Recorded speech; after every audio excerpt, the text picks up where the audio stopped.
Subscribe now and press the bell icon. Never miss an update. السلام علیکم ګران دوستانو، څنګه هیله ده روغ جوړ او خوشاله به طبي معلوماتو چینل ته په خیر راغلی. دوستانو د نن ویډیو باندې مې تاسو لپاره ډېره خواري وکړله، وخت مې ورکړ، عکسونه مې پیدا کړل، 200-300 MB مې مصرف کړې، موضوعات مې ورته پیدا کړل.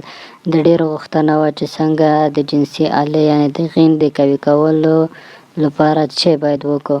دوستانو د نن په ویډیو کې تاسو ته ښایم، خو هیله ده زموږ چینل در سره سبسکرايب او په څنګ کې ورسره د بیل نښه باندې کلیک وکړئ ترڅو زموږ هره نوې ویډیو لومړی تر تاسو در ورسیږي.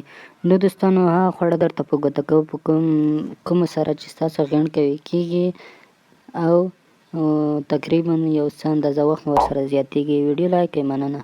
لومړی تور مرچ، دویم اوږه، دریم شنه پیاز، څلورم کیله، پنځم کاکاو، شپږم هندواڼه، اووم د انارو جوس، اتم شین چای، نهم خرما یا کجورې، لسم شات، یولسم بادام، دولسم چارمغز، دیارلسم بامیه خوړل.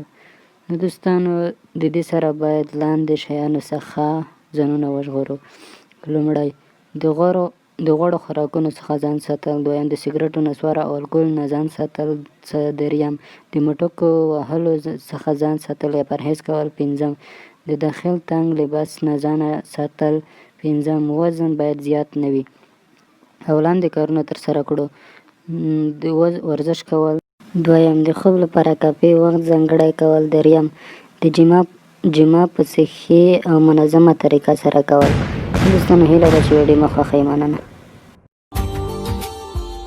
Subscribe now and press the bell icon.